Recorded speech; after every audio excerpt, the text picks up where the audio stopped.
muito bom dia para você. O Record News Rural de hoje está no ar. A criação de búfalos no Distrito Federal ainda é considerada pequena, mas tem ganhado destaque ao longo dos anos.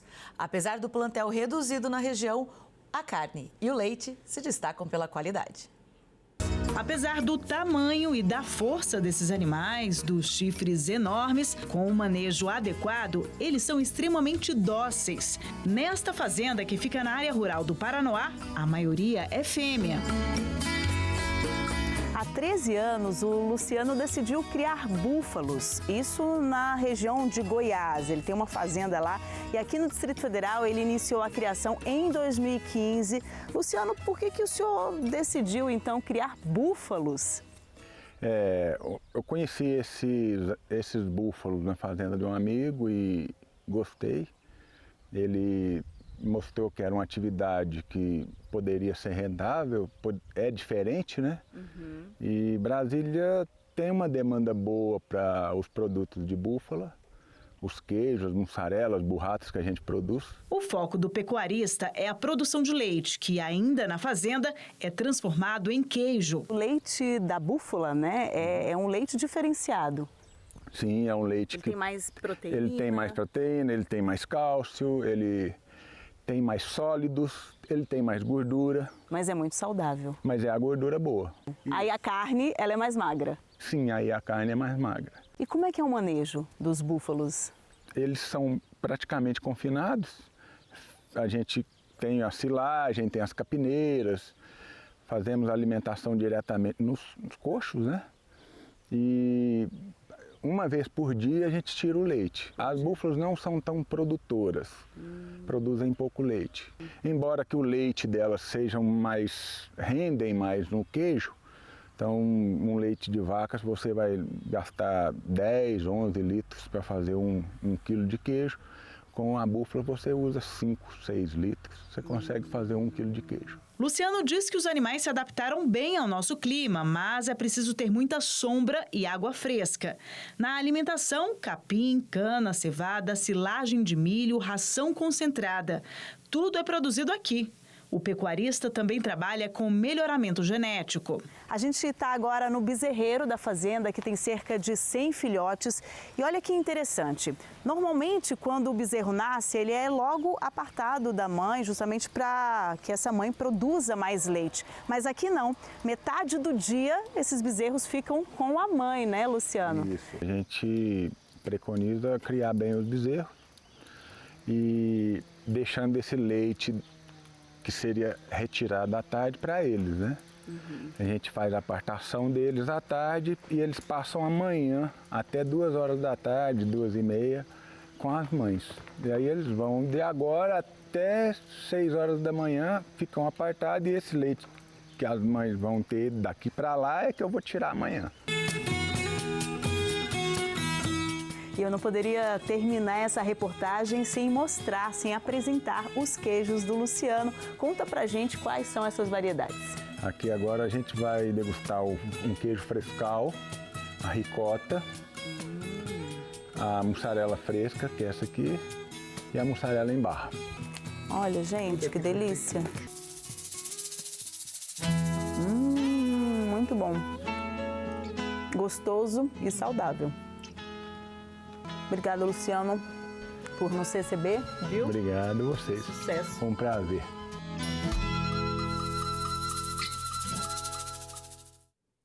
Bom para acompanhar um cafezinho, né? Olha, um produtor rural de Goiás resolveu deixar a produção de hortaliças mais colorida. Em meio aos vários tons de verde, ele colocou verduras roxas. Como resultado, conseguiu aumentar a rentabilidade e ainda deixar a horta mais bonita.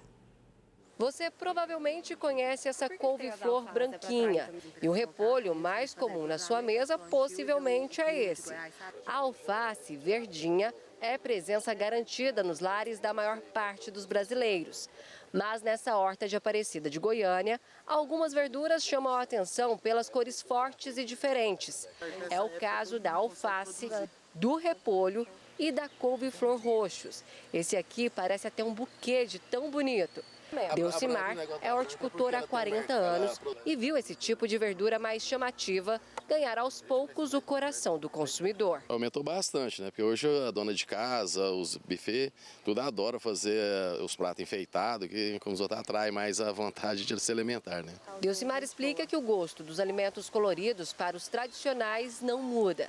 Mas e o preço? Muito pouco a diferença de valores. É um pouquinho mais salgadinho, o colorido. Não, praticamente um pouquinho é bem pouco mesmo, não dá muita diferença não. Tanto a alface roxa quanto o repolho produzem um ano inteiro, diferente da couve-flor. Essa daqui tem uma peculiaridade, né? Qual a diferença dela para a couve-flor branca? Essa aqui é uma couve-flor roxa, couve-flor híbrida. As couve-flor hoje, elas se enquadram na família da Brássicas e elas têm a janela.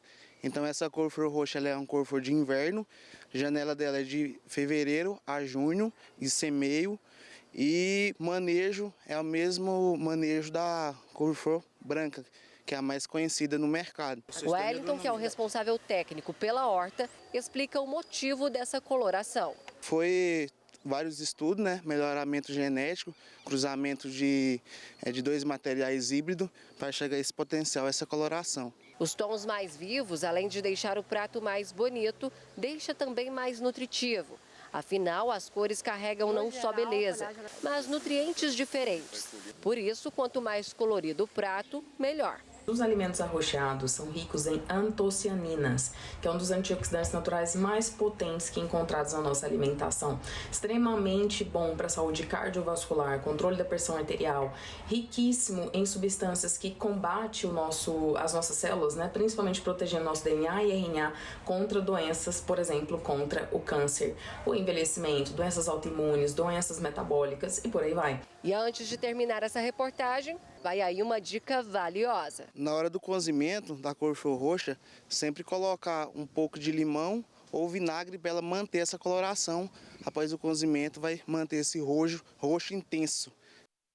O cultivo de lúpulo está em expansão em todo o país. De olho neste mercado, produtores de cedral, no interior de São Paulo, têm apostado no melhoramento genético das plantas para atender a demanda da indústria cervejeira. 28 variedades estão em fase de testes, com resultados bem promissores. A plantação de lúpulo nesta propriedade rural de Cedral é a primeira e única deste tipo de cultura na região noroeste paulista. As primeiras plantas têm mais de 10 anos. Hoje os negócios também giram em torno do melhoramento genético de 28 variedades, utilizadas na produção de cerveja. Estamos mexendo bastante com melhoramento genético, já temos 5 variedades aí bem adaptadas ao clima brasileiro. E essa é uma das, não só nossa esperança, como de todo produtor brasileiro, ter uma variedade, um híbrido brasileiro, bem adaptado ao clima e resistente às doenças aqui já instaladas. Atualmente, o Brasil produz menos de 2% do lúpulo utilizado pela indústria cervejeira. O principal obstáculo para a produção doméstica era o clima. A planta precisa de um longo período de claridade para se desenvolver. A solução encontrada foi a instalação de lâmpadas de LED que complementam a luz solar. O resultado foi melhor que o esperado. Dessa forma, são possíveis 3 safras por ano. Nos demais países produtores, entre os quais se destacam Estados Unidos e Alemanha, é feita só uma colheita a cada 12 meses. É sabido que aqui não tem muito frio no inverno, então não há o período de dormência da planta, igual existem nos países de origem dela, de clima temperado. Então a gente consegue tirar até 3 safras por ano, o que nos torna tão competitivo ou mais que os países de origem. O melhoramento genético é feito no laboratório, que também fica na propriedade.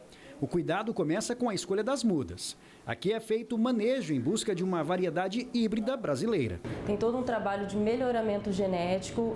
Atualmente a gente já está em 11 mil cruzamentos, tem 5 potenciais híbridos promissores, que eu acredito que em breve a gente possa lançar ao mercado. Vivian também analisa as características do lúpulo, como aroma e sabor. Essas informações são passadas para as cervejarias artesanais, que compram a matéria-prima e são fundamentais para a elaboração da fórmula da cerveja. O lúpulo ele tem dupla finalidade na cerveja, né? Ele dá o amargor e o aroma. Então é de grande importância o produtor ter adquirir as mudas de viveiros confiáveis, que tenham uma rastreabilidade genética, que ele possa garantir uma produção em campo com qualidade, com desempenho e poder oferecer às cervejarias ou indústrias. O cultivo do lúpulo tem crescido no estado de São Paulo, segundo a Secretaria de Agricultura e Abastecimento. Atualmente, são 30 produtores. E o motivo para isso é que a planta tem um alto valor agregado e, por isso, não é necessária uma grande área para que a cultura seja rentável. Aqui mesmo onde nós estamos, o espaço reservado para a plantação é de apenas meio hectare. Segundo os últimos estudos que foram realizados em 2024, a cultura do lúpulo aqui em São Paulo tinha cerca de 27 produtores que ocupavam um espaço equivalente a 24,4 hectares de terra e com produção anual de 14,5 toneladas. Isso foi de 2024, em 2 anos para cá a gente tem visto sim um crescimento do interesse dos produtores para esse tipo de cultura, seja como atividade principal ou como uma atividade complementar à renda da propriedade rural. E uma família de Catalão, no interior de Goiás, realizou um sonho antigo: reunir a família para produzir cachaça. O projeto inclui tecnologia, sustentabilidade e tradição.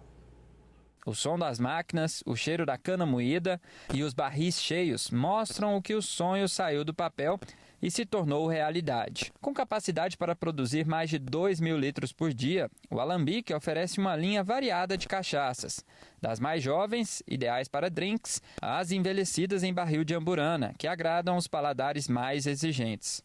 Tudo é feito com controle de qualidade e cuidado nos mínimos detalhes, desde a moagem até o envase. Aqui, a cana-de-açúcar é 100% aproveitada, desde o caldo que vira cachaça e até mesmo os subprodutos como o bagaço e a vinhaça, que são utilizados na fazenda para alimentação e adubo. Além disso, a cabeça e a cauda acabam virando etanol, uma economia para os carros aqui da propriedade. A gente trouxe várias técnicas, várias questões de aproveitamento, a vinhaça, o bagaço, como já foi explicado. Então a gente tem essa ideia de aproveitar tudo que é de subproduto da produção da cachaça. A vinhaça, que é um resíduo líquido que sobra da destilação, se transformou em solução para adubar o próprio canavial. A ideia surgiu durante os estudos dos filhos do seu João, que viram na agroecologia uma aliada da produção. Além de reduzir os custos, o reaproveitamento da vinhaça evita o descarte incorreto e melhora a fertilidade do solo. Por ela ser rica em minerais e matéria orgânica, a gente deposita ela e retorna tudo para o canavial. Isso já proporcionou uma redução de 50% na utilização de fertilizantes químicos, o que já é muito vantajoso. O segundo ponto é o bagaço. A gente já utiliza ele para alimentação animal e a gente quer fazer a compostagem desse bagaço, porque o volume é muito grande, a gente não consegue suprir ele todo para alimentação animal. O que sobra a gente vai compostar, vai utilizar na lavoura com o mesmo princípio de reduzir a adubação química.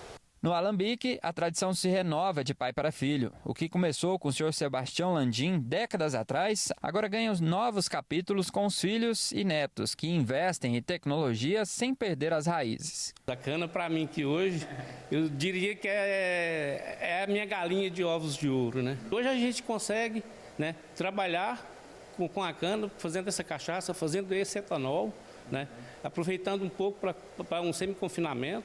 Né? Quer dizer que da cana a gente aproveita 100% dela. Depois que eu estudei, que eu voltei para cá, foi um dos meus objetivos também, fazer crescer aquilo que já é nosso.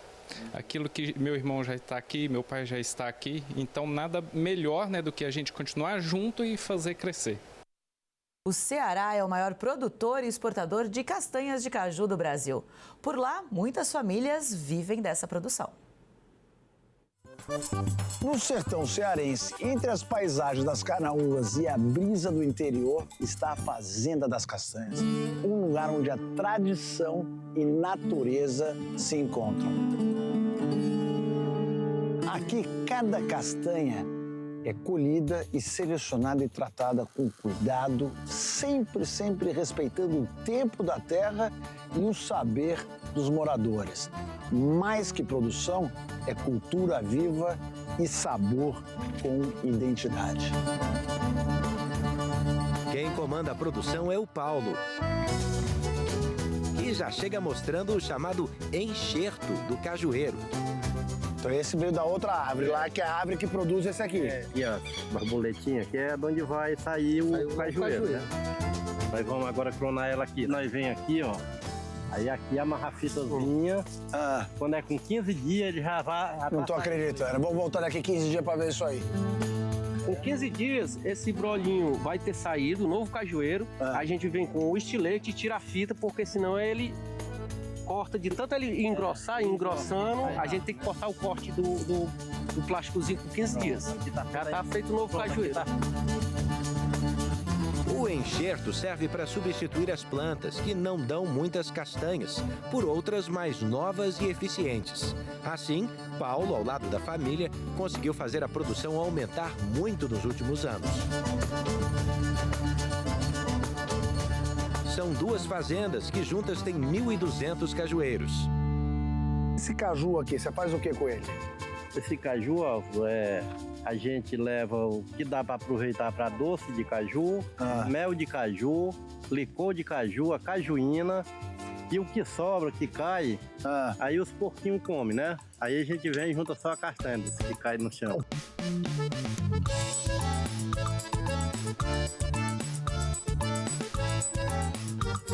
Aqui, ó, acabou de comer.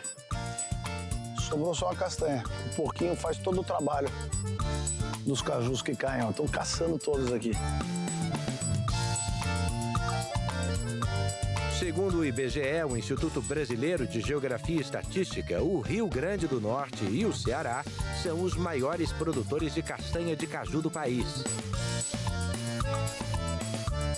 A castanha sai lá, ela vem pra cá, ela tá molhadinha aqui. Então ela vai pra esse banho-maria. Pra que é isso? Pra ela soltar a amêndoa de dentro da casca, ela desgrudar da casca. Quando ela tá boa, ela abre. Aí aqui ela tá pronta pro corte. Olha como é que corta. Aí tá cortando ela, ó. Aí quando ela estiver toda limpa... Selecionadinha, a inteira da quebradinha. Da quebradinha. A gente vai pro ponto final, que é a chapa. E quanto tempo ali na chapa? Em torno de 8 a 10 minutos. Para dar aquela torrada final? Final. A castanha de caju é a cara do Ceará. Um processo manual que nessa fazenda é passado de geração em geração. Quer saber se vai chover mais tarde? Então vamos ver como é que fica a previsão do tempo para todo o Brasil.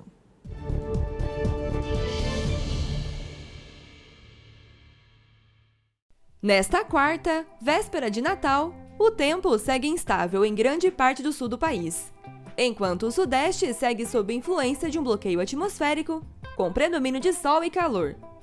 No centro-oeste, as instabilidades se intensificam, principalmente em Mato Grosso. No norte, a chuva forte e os temporais continuam, e a atuação de uma nova onda de calor deve manter as temperaturas elevadas em boa parte do centro-sul do país. No sul, o céu permanece bastante carregado no Rio Grande do Sul, em Santa Catarina e também no oeste e sul do Paraná. Já no sudeste, céu mais aberto em grande parte da região, com maior cobertura de nuvens no leste e nordeste de Minas, Triângulo Mineiro, Espírito Santo e em pontos do Rio, oeste e leste paulista. A nebulosidade também aumenta desde cedo em Mato Grosso, boa parte de Goiás e de Mato Grosso do Sul.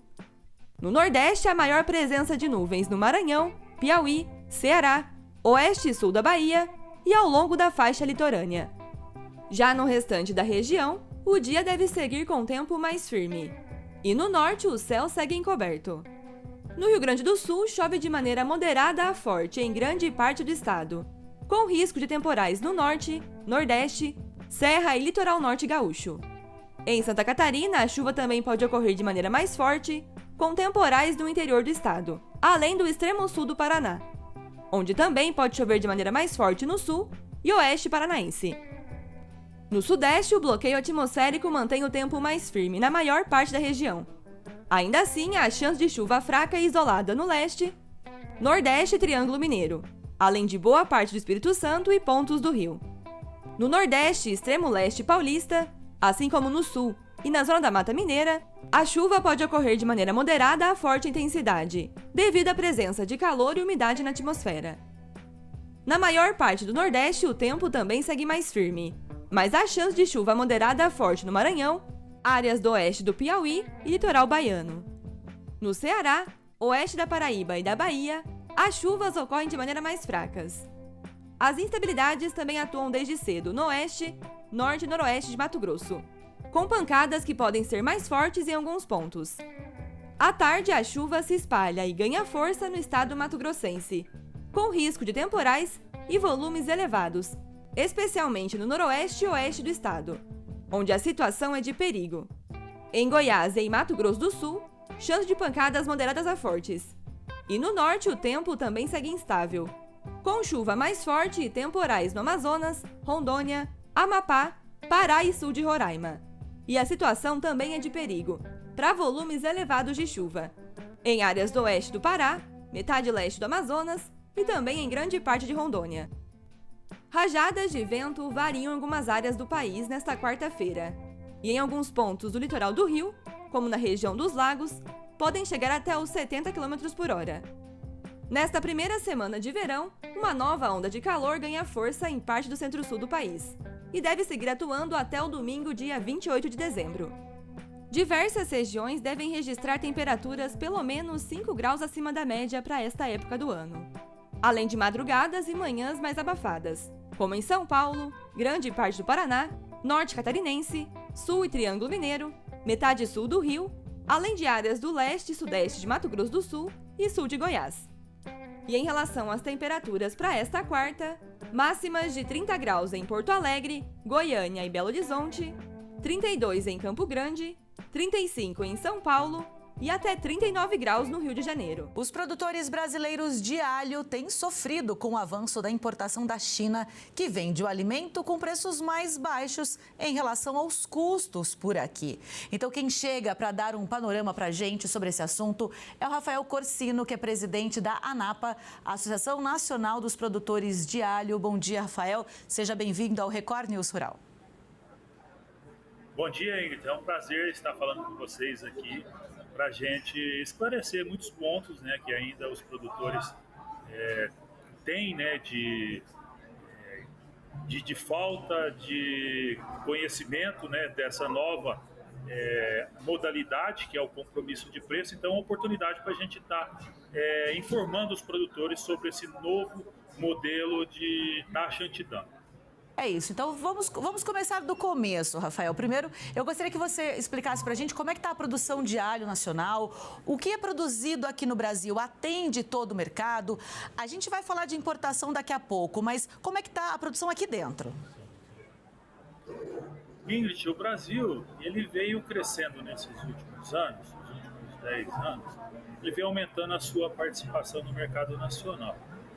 É importante lembrar que na década de 80 ali, o Brasil abastecia 90% do mercado. E com a abertura do mercado com o governo Collor e depois com o Mercosul, o Brasil foi perdendo espaço. E nesses últimos anos, pelo menos os últimos 10 anos, através da tecnologia de limpeza de vírus, o Brasil retomou o crescimento. Então nós saímos de um abastecimento cerca de 20, 25% do mercado brasileiro, nesses últimos 8, 10 anos, para 60% do mercado brasileiro. Então, nós tivemos um aumento considerável na participação do abastecimento de alho no Brasil, e isso devido à tecnologia de produção de alho através do alho livre de vírus. Isso daí que deu uma sobrevida para o produtor nacional. Como é que são hoje os números, né? Hoje são mais de 40 mil propriedades produzindo alho no Brasil, 87% ligado a produtores familiares, mais de 300 mil trabalhadores. Como é que são essas práticas com relação ao meio ambiente, às condições do trabalhador nesse setor? Ô Ingrid, os produtores de alho, ao longo desses anos, vêm cada vez mais melhorando a sua produção e a sua produtividade. E vem trabalhando com bastante resiliência, né? Com bastante preocupação nesses pontos que você tocou. É muito importante. A nossa produção hoje, ela é bastante sustentável. Então, os produtores vêm investindo muito na saúde do consumidor que compra esse alho, né? Então, a gente preocupa muito com os tratos culturais lá no campo, com a aplicação dos defensivos somente registrado. Então, há uma preocupação muito grande do produtor com relação a quem consome. E também a preocupação com relação ao meio ambiente. É uma produção, boa parte dela com certificações, né? E essa proteção do nosso meio ambiente. E também com a questão da saúde e segurança do nosso trabalhador. Então, a cultura do alho os produtores vêm investindo muito, né, respeitando as legislações trabalhistas, e hoje nós ocupamos uma importante parcela do abastecimento do Brasil, né, que chega a quase 60%, graças a esse aumento na competitividade e também na melhoria dos produtores de uma maneira geral, tanto o agricultor familiar quanto o pequeno, o médio e o grande agricultor vem desenvolvendo. É uma satisfação muito grande, né, estar à frente da associação e a gente levar muito conhecimento a todas essas regiões, a todos esses locais que produzem alho no Brasil. Era isso que eu ia te perguntar. Hoje no Brasil, quais áreas, quais regiões são referência ou que tem produção de alho aqui internamente? Nós temos o maior estado produtor de alho é Minas Gerais, né? Então nós temos Minas Gerais em primeiro lugar, depois Goiás e depois nós temos Rio Grande do Sul e Santa Catarina. E são os principais, mas nós temos produções também, Ingrid, nós temos no Paraná, temos no Espírito Santo, temos na Bahia uma importante produção de agricultores familiares, temos no Piauí, então nós temos ao todo 10 estados produzindo alho no Brasil. Bom, mas também tem alho vindo de fora, como você mesmo disse, o Brasil produz cerca de 60% aí do alho que consome. Para 2025, a ANAPA espera cerca de 15,5 milhões de caixas importadas. É isso mesmo? De onde é que está vindo esse alho? Olha, esse número, infelizmente, é real. A última vez que nós importamos essa quantidade foi em 2020, né? Foi ali no começo da pandemia. No ano de 2020 nós importamos aproximadamente 15 milhões. E depois teve uma redução significativa e agora sinaliza uma importação muito grande, cerca de 15 milhões e meio. 7 milhões deve vir da China, né? E 8 milhões e pouco da Argentina. Então, nós temos uma dificuldade de competitividade com esses dois países. Em função do crescimento da importação do alho chinês esse ano, que se comparar com o ano de 2024, aumentou praticamente 3 milhões de caixas de alho.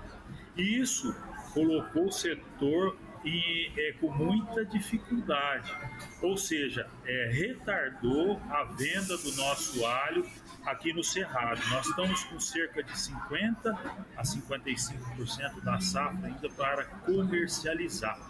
E isso dificulta muito o produtor, porque ele tem os financiamentos, os custeios, tem as empresas que eles têm que pagar de defensivos, de adubos, tem a mão de obra do dia a dia. E o produtor não conseguindo vender, dificulta para ele para honrar com os seus compromissos. Isso tudo em função de uma importação de alho desnecessária, em pleno pico de produção do alho nacional, fazendo com que o produtor brasileiro não consiga vender sua safra. E o alho que está chegando, vindo da China e já veio da Argentina, está chegando num preço muito baixo, dificultando demais nós, produtores, a sobreviver. Quer dizer, então precisa sim vir um pouco de alho, mas não na quantidade que está sendo importado. E esse alho que está chegando está saindo mais barato que o custo de produção do alho brasileiro, é isso? É aí uma competição que não dá para vencer, né, internamente. Essa importação ela já existe já faz tempo, né? E a gente nunca foi contra. Mas o problema é quando ela vem um volume muito grande, igual veio esse ano, e um custo abaixo do nosso custo de produção. Existe a taxa antidumping para corrigir isso, mas de qualquer forma, importadores brasileiros conseguem liminares para não pagar essa taxa antidumping. E cerca de 80% do alho que entrou nesse período não pagou essa taxa antidumping. E o custo desse alho chegou abaixo do custo de produção do produtor brasileiro. E isso dificultou demais a gente comercializar a nossa safra. Tanto é que estou te falando que nós temos 50% do alho para vender do Cerrado, que é de Minas e Goiás, e sendo que em épocas normais de competição a gente já teria vendido pelo menos 70%, cerca de 25%, 30% para vender ainda. Então, isso dificultou demais o produtor a vender a sua safra. Rafael, explica pra gente o que é essa taxa anti-dumping, o que ela significa, né? Tinha-se uma expectativa até início de outubro se ela seria renovada ou não, já que é desde a década de 90 que ela existe. Ela foi renovada, mas o que é essa taxa? E também, aproveitando, o que seria a relação de compromisso de preço? Porque tudo isso faz com que o alho nacional seja ou não competitivo com relação àquele que entra. Ótima pergunta, né? Uma oportunidade para a gente estar esclarecendo aqui para toda a cadeia de alho e as pessoas que estão nos assistindo. Bom, a taxa antidumping só existe porque a China pratica um dumping no mercado brasileiro. O dumping é uma prática desleal. Ele vende o seu alho mais barato que no mercado interno, vende aqui para no caso o Brasil, e esse objetivo é quebrar a produção do país que ele está concorrendo. E depois que ele quebra os produtores, ele pega e aumenta o preço e tem o total controle do preço daquele país. Então o governo vem e coloca essa taxa antidumping para corrigir essa competição desleal que a China pratica em solos brasileiros. Você bem falou que a taxa existe bem desde 1994. Só que desde 1994, a China pratica dumping no mercado brasileiro.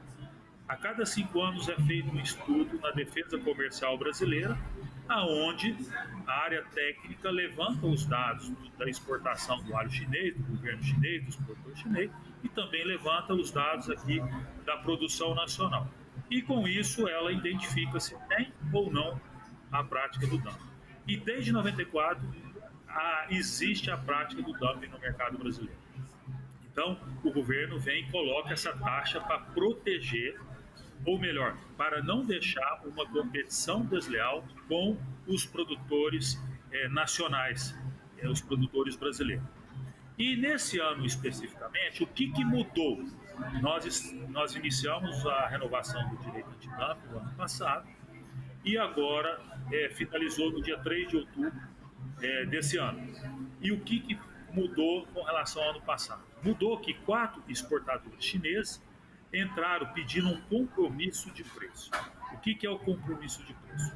O exportador chinês chega para o governo e fala: eu vou vender o alho brasileiro ao preço de $16,9 e vou pagar todos os impostos, tudo acordado, tudo direitinho na exportação do meu alho aqui da China. E o governo fiscaliza para ver se essas empresas exportadoras vão assumir o compromisso que eles assinaram com o governo brasileiro. Se eles venderem tudo dentro do compromisso, do acordo que foi feito, ok, esse alho chinês vai chegar a $25, mais ou menos, que é o nosso custo de produção. E para todos os outros exportadores que não participaram desse processo, vai ser colocado a taxa antidumping de $7,8 por caixa de 10 quilos. Então, nessa modalidade de compromisso de preço, o importador brasileiro tem que pagar R$16,90 mais 35%, mais os custos com ICMS, com transporte. Então, esse alho chega a 25%. Só que os outros importadores chineses que vão comprar sem o compromisso de preço, eles pagam somente o preço lá na China, que hoje é ao redor de $12. e teria que pagar a taxa de 7,8, só que eles não pagam. Entra na Justiça Federal e consegue essas liminares. Em conseguindo as liminares, esse alho vai chegar a $20, que fica $5 abaixo do nosso custo. Aí não tem condições de competir com esse alho vindo da China nessa modalidade de taxação da tarifa antidumping. Rafael, é importante a gente enfatizar também que existem diferenças entre esses produtos, né? Entre o alho chinês, que é o que está chegando no mercado, e o alho nacional, tanto com relação à coloração, ao cheiro, ao aroma, né? A gente fala quando está fazendo o temperinho ali do arroz, do feijão, que fica aquele aroma gostoso pela casa. Tem diferença com relação a esses produtos? Ingrid, tem muita diferença. Antes de eu falar as diferenças, eu gostaria de comentar aos consumidores que é extremamente importante você saber que comprando esse alho brasileiro, que eu já explico, a qualidade, né, superior com relação ao alho importado, você está ajudando a manter 250 mil trabalhadores aqui no solo brasileiro, que depende desse trabalho, que não tem instrução nenhuma para fazer outro trabalho, e também mais de 5 mil agricultores familiares, manter esses agricultores nas propriedades. Nós temos mais de 40 mil propriedades produzindo alho no Brasil. Então, é um relevante apoio social ao Brasil. Bom, sobre as diferenças, é importante relatar que o nosso alho, quando você tira aquelas cascas do alho, aquela branquinha, a casca também pode ser roxa, e você chega no dente do alho, você vai ver a cor do dente do alho roxinho ou arroxeado. Esse é alho brasileiro.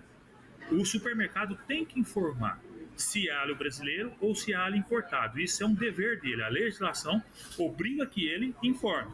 Se caso ele não informar, você pergunta ao gerente. E se não tivesse informação, em último caso, você descasca esse alho e você vai ver o dente roxinho.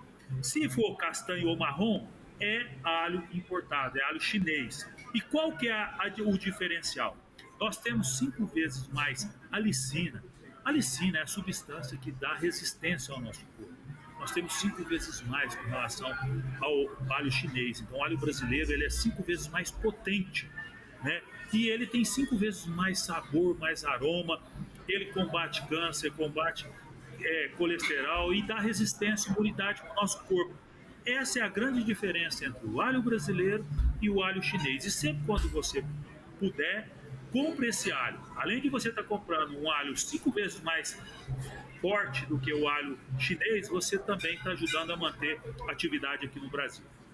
É isso, né, Rafael? Super importante a gente pensar, né, no produto nacional. A gente foi mostrando imagens aí, né? Às vezes a casca branca por fora, mas por dentro tem um roxinho. Inclusive o alho brasileiro é conhecido como alho sorriso, é isso? Porque os dentes dele ali são todos gordinhos, né? Certinhos, bonitinhos, é isso? Você sabe o que é o alho sorriso? É assim, quando você tira todas as peles deles, as cascas, vai chegar no dente. E quando aparece só os dentes do alho, não tem a casca, aí ele é chamado de sorriso. E é mais fácil de você identificar se é alho brasileiro ou se é alho importado. Então o segredo é esse, é comprar com o dente roxinho. É isso. Muitíssimo obrigada, viu, Rafael? A gente segue aqui acompanhando o mercado e voltamos a nos falar em breve. Tá bom, Ingrid. Um abraço. Muito obrigado. Obrigada. E assim, essa edição do Record News Rural de hoje vai terminando. Muito obrigada pela sua companhia e audiência. Até a próxima. Tchau, tchau.